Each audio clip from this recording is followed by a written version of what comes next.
Bonsoir à toutes, bonsoir à tous, bienvenue au studio 4D2. Bienvenue pour ce nouvel épisode de rétro-rollisme. Et pour cet épisode, on va discuter de Deadland première édition. Donc, Deadland première édition, vous voyez, là, c'est pas une édition toute récente, parce qu'elle date de janvier 1997, 1997. Attendez, je coupe le son. Voilà. 1997, on a un livre monochrome, donc en couverture quadri, mais l'intérieur monochrome, donc un livre de 192 pages, à couverture souple et carré collé. Et ce qu'il faut bien dire, c'est que le collage n'est pas de meilleure qualité. Je tremble quand j'ouvre ce livre, que j'entends des craquements. J'ai l'impression que la colle vieillit très très mal. Euh, donc on a vraiment là une facture qui est assez moyenne concernant la colle. Par contre, alors il y a un détail que j'aime beaucoup par rapport à ce livre, c'est le papier. On a un papier, un grammage assez épais, je dirais 100-110 grammes par mètre carré.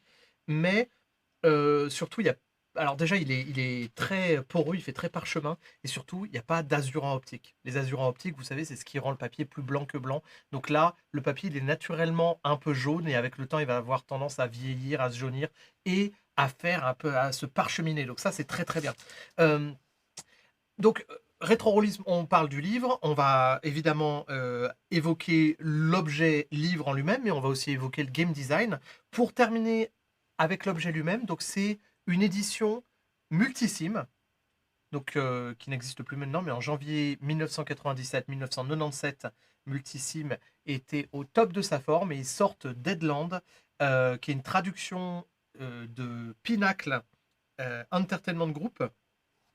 Et la création, c'est Shane Lacey Hensley, qui est aidé dans la rédaction par Matt Forberg, Gregory Gordon, Michelle Hensley et John Hopler. L'illustration de couverture, vous l'avez reconnu, c'est le gunslinger de Brome, le cowboy zombie le plus célèbre à l'ouest du Pécos, j'ai envie de dire. Les illustrations intérieures sont nombreuses. Steve Bryant, Paul Daly, J. Lloyd Neal, Allen Nullis, Ron Spencer et Loston Wallace. Et la traduction française, rendons leur hommage parce que c'est une excellente traduction. Antoine Chéret, Fabrice Collin, Mathieu Gaborit, Laure Legal, Stéphane Marsan et Vanessa Sabat. Euh, ce jeu est un jeu culte par plusieurs aspects. Il y a plusieurs raisons qui font que ce jeu est vraiment quelque chose de très intéressant. Alors, premièrement, le thème. Le thème, donc, c'est, pour ceux qui ne connaissent pas, Deadland, c'est un jeu où on joue des cow-boys et des indiens dans un univers fantastique. Fantastique, je rappelle, hein, on en a déjà vu, on en a déjà parlé lors du dernier épisode de rétro-rollisme sur Pendragon. Fantastique, c'est quand le surnaturel est là, mais qu'il n'est pas dans la normalité. On a une. Euh, il n'est pas dans la normalité, on a une phase de découverte du surnaturel qui est obligatoire pour les joueurs et les joueuses. Donc là, on avait vu aussi dans l'épisode 1 de rétro-rollisme comment dire, le concept de convergence diégétique, c'est-à-dire de moment où la diégèse du jeu rejoint notre réalité et diverge éventuellement. Donc là, c'est très simple. Le jeu se passe en 1776, 1876-1876. Et la convergence, ou plutôt la divergence diégétique, à ce moment-là, elle a lieu en 1863. Au moment, c'est de la bataille de Gettysburg, je crois, au moment où une tribu indienne libère des esprits malfaisants sur le monde, et l'histoire, à partir de ce moment-là, dévie de ce qu'on connaît. C'est-à-dire que 20 ans après, la guerre de sécession fait toujours rage, les États-Unis sont morcelés, certaines tribus indiennes ont pris leur indépendance. On a vraiment une dystopie western qui est de plus bonne loi. Surtout que le thème peut faire rire, hein, un mélange horreur, western, bah voilà, c'est pas parce qu'on aime les frites et le Nutella que le mélange des deux est forcément bon. Mais il se trouve que là, ça marche. La description de l'univers, elle est géniale, et ça tient beaucoup justement à la qualité de la rédaction, à la qualité de la traduction aussi. Euh, le chapitre 1 dès l'entrée dans le livre, on est directement dans le bain. Et vous allez voir, ça va se retrouver aussi dans le game design et c'est très agréable. Dès le chapitre 1, en fait, l'introduction au jeu de rôle, le chapitre 1 s'appelle l'histoire du prospecteur. Ceux qui ont découvert Deadland, cette version 1 de Deadland, connaissent comme moi. En plus, encore une fois, ce papier, il a une odeur incroyable. Donc, tout est... dans ce jeu, tout est sens. Vous allez voir, c'est un peu le thème de cette émission. Tout est sens dans ce jeu. L'odeur, la vue du papier, le toucher du papier. Euh, ça augmente l'immersion à un max. D'ailleurs, ce premier chapitre, c'est l'introduction du jeu qui nous apprend l'histoire telle qu'elle a dévié de l'histoire qu'on connaît. Et en fait, on se met directement dans la peau d'un personnage de l'univers. On se fait interpeller par le bouquin, littéralement. Oh la Marshall, je penserais bien que tu te relèverais un de ces quatre. Les pieds tendres qui t'ont buté ne se sont pas rendus compte que t'étais déjà mort. Voilà. L'introduction de ce livre. Nous sommes un homme qui s'est fait descendre et qui finalement est relevé d'entre les morts par on ne sait pas quelle force et qui découvre ce monde. Donc on est, en tant que novice et néophyte à Deadland, en tant que lecteur, on est intégré pleinement dans ce récit. On arrive comme ce mort qui se réveille de la tombe et qui a soif d'apprendre ce qui lui est arrivé. Du génie. Donc voilà, c'est un jeu très très immersif par plusieurs points de vue. Je vous ai parlé du livre-objet en lui-même. Moi, je trouve que déjà, il a un cachet. En plus, c'est pas vraiment un format A4. C'est un format, laissez-moi reprendre un peu mes notes. C'est un 27,5 par 21. C'est pas un format A4, c'est la même largeur, mais un peu plus court. Donc, c'est un bouquin qui est un peu trapu.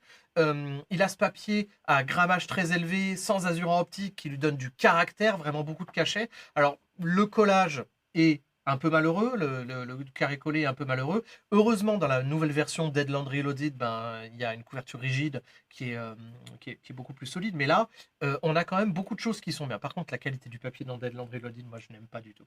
Mais c'est une autre histoire. Alors, en tout cas, là, on est dans quelque chose qui se veut très immersif, déjà au niveau des sens, du toucher par rapport à l'objet livre. La façon dont le livre est écrit, encore une fois, grâce à l'excellent texte et à l'excellente traduction, c'est aussi très immersif. On rentre dans le livre immédiatement en étant un des personnages de la grande histoire. C'est fantastique. Alors en plus, il y a quelque chose de très régressif dans ce jeu. Là, le 4e de couverture, vous pouvez voir, il y a un savant fou, un chaman indien, un joueur de cartes magicien qu'on appelle un huckster. On a un soldat confédéré, puis on a des monstres. Alors évidemment, on a tout. Voilà, on jouait aux cow-boys et aux indiens. Alors effectivement, il faut faire attention aux appropriations culturelles quand on joue à Deadland et surtout quand on joue des Amérindiens. Mais, mine de rien, c'est quand même un fantasme d'enfance de jouer un western, un cowboy zombie. Alors, un petit bémol. Avant de continuer cette présentation qui a commencé très élogieuse et qui va continuer de manière très élogieuse, un petit bémol. Là, en 4e de couverture, je vois la phrase un peu putassière, si j'ose, le western spaghetti avec supplément de tentacules. Bon. Sans doute les créateurs du jeu ont-ils jugé que c'était bon de faire une référence à Cthulhu pour augmenter les ventes. Je trouve ça dommage. Alors après, c'est sans doute vrai, mais je trouve ça dommage que voilà, Cthulhu, c'est un jeu bien particulier. Et le supplément de tentacules, c'est évidemment, on fait évidemment référence à une horreur cosmique, à des grands anciens, à des choses indicibles. Voilà, la terreur de la tentaculophobie, c'est quelque chose que nous a amené Lovecraft, et plus principalement l'appel de Cthulhu, même pas Lovecraft en réalité, c'est l'appel de Cthulhu, le jeu de rôle. Et voilà, je trouve que c'est un peu cédé à la facilité. Cette phrase, le western spaghetti avec supplément de tentacules, ce n'est pas faire confiance aux propos du livre. Et encore, c'est excusable dans cette version-là, parce que cette version-là, elle date de janvier 97, et puis les gens n'étaient pas sûrs de la réception. Mais dans Deadland Reloaded, qui est un espèce de jeu hommage, où ils ont même gardé la même couverture, la phrase de la 4e de couverture, c'est de la sueur, de la poudre et des tentacules. Voilà. Là, je pense que ça aurait mérité quelque chose de plus propriétaire. Pas de référence à Lovecraft, ça sert à rien. Bref, petit bémol, je ferme la parenthèse et on retourne sur l'analyse du game design. Donc, pour commencer, Deadland, c'est un jeu tout à fait particulier et légendaire parce que c'est ce système de jeu-là qui a donné naissance au système Savage World, qui est une simplification du système de Deadland. Il faut dire qu'à son époque, Deadland a été beaucoup décrié par la complexité et la lourdeur de son système de jeu. Jugez plutôt. Imaginez qu'il y a des caractéristiques principales, des attributs, l'inné, qui sont couplés a des caractéristiques acquises, des compétences. Le mélange des deux va donner une quantité de dés et une qualité de dés. Vous avez 3 en tir, mais vous avez des 10 en agilité. Quand vous faites un jet de tir, vous lancez 3 des 10. Vous avez 3 en tir, mais vous avez des 4 en intelligence. Vous voulez réparer votre pistolet, vous allez faire tir plus intelligence, 3 des 4. C'est magistral comme système. Ça a le double avantage de vous faire utiliser tous les dés de votre bourse de dés. Et ça, c'est pas rien, parce que c'est la vraie essence du jeu de rôle. Et c'est génial pour une démonstration de montrer un jeu comme ça, c'est de dire, ok, vous avez un D4, un D6, un D8, un D12, un D10 et un D20. Vous allez tous les utiliser. Ça, c'est génial. Bon, le problème, c'est qu'après, les calculs sont un peu fastidieux. La base de ce système, c'est on réunit sa poignée de dés, on la lance, on regarde le plus haut résultat, on relance les dés qui font des explosions. Donc les dés, on appelle ça dans ce jeu-là faire un carton. Donc les dés qui atteignent leur maximum sont relancés, on ajoute la nouvelle valeur à la somme précédente. Et on compare à un seuil de difficulté. Et chaque cran, alors je ne sais plus, il y a des seuils. Si on fait 4 de plus ou 3 de plus, que chaque multiple de 3 au-dessus fait un espèce de seuil. Et là, on rentre déjà un peu dans cette lourdeur, parce que du moment qu'il y a des divisions à faire, voilà, les joueurs, ils n'aiment pas trop généralement.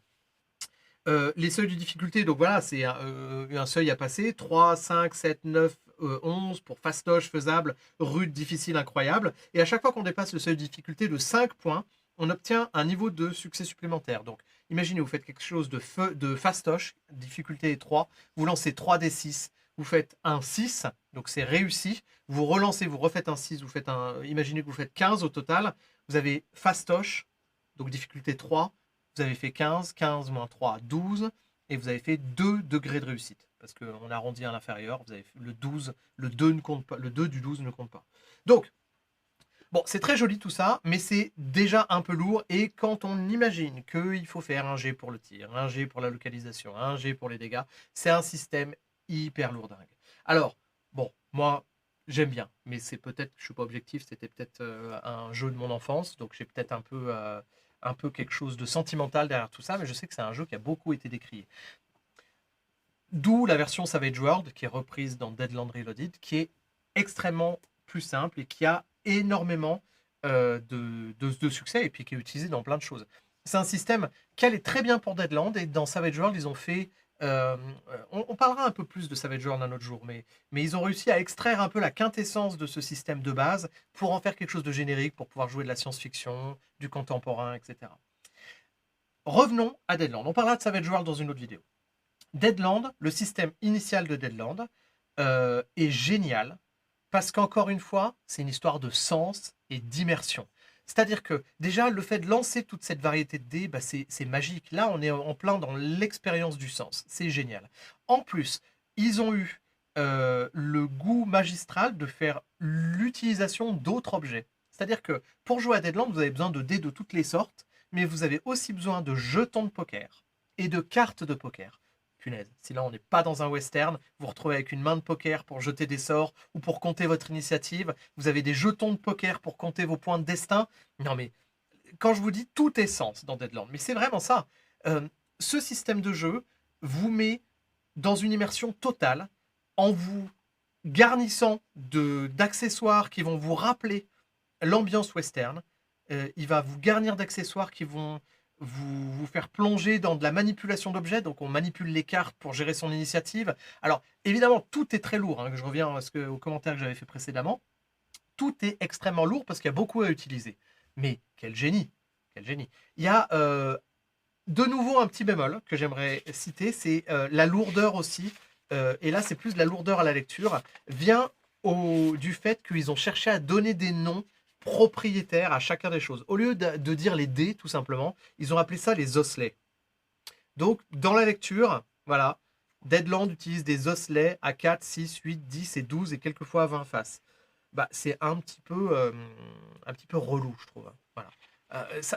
Alors ça, c'est un commentaire à l'attention de ceux qui, comme moi, essayent de faire des jeux et essayent de construire des mécaniques de jeu. On est confronté à ce genre de questions. Ok, si on mettait des noms propriétaires, ça augmenterait l'immersion. Alors oui, mais pas trop. Là, dans Deadland, ils font quasiment un sans faute, mais il y a 2-3 détails comme ça qui ralourdissent beaucoup les choses. Appeler les dés, les osselets, ok, ok, c'est marrant les premières pages, mais je pense qu'au bout d'un moment, c'est un peu dispensable. Alors, je me suis un peu emballé, me suis un peu perdu. Voilà, donc euh, moi, j'aime beaucoup, comme je vous disais, ce jeu. J'ai quasiment terminé en réalité, hein. Moi, ce que je voulais vous dire surtout à propos de ce jeu, c'est que euh, quand on décide de créer un jeu, une des bonnes manières de créer un game design intéressant, c'est de réfléchir en termes de sensations. Qu'est-ce qu'on a envie de ressentir, de faire ressentir? Et pour ça, eh ben, on a des yeux, des oreilles, des mains, on a le sens du toucher, de l'ouïe, on a même le goût si vous avez envie d'aller loin dans certaines expériences de game design. Mais Deadland, ils ont pris le pari de nous faire jouer avec les sens euh, dans un univers qui en plus est gavé de références sensorielles. Le western, c'est poussiéreux, ça sent la transpiration, la poudre, la vieille vinasse, le parquet du saloon qui grince. C'est un univers qui est rempli de sens. On a énormément de correspondance entre l'idée, peut-être l'idée que je me fais, mais je suis sûr que vous aussi, vous avez ces images-là du western, et la correspondance avec ce jeu-là. C'est tout pour cette émission de rétro-rollisme, mais restez présents un moment parce que aujourd'hui, toutes les émissions de rétro-rollisme se ressemblent mais se ressemblent pas. Aujourd'hui, on a une invitée spéciale. On va faire une petite pause et puis après, je vais accueillir cette invitée qui va nous présenter un système de jeu maison qui aussi fait appel au sens, fait appel à du toucher, à des sensations physiques pour induire des émotions. Donc, ne quittez pas, on va faire une petite pause de 5-10 minutes. Je vais vous présenter cette jeune et talentueuse MJ, et après coup, je m'éclipserai, et c'est elle qui prendra ma place pour une partie de jeu de démonstration de son système, justement, qui utilise l'essence. À tout de suite, merci beaucoup de votre attention, et à bientôt pour un autre épisode de Rétro-Rollisme.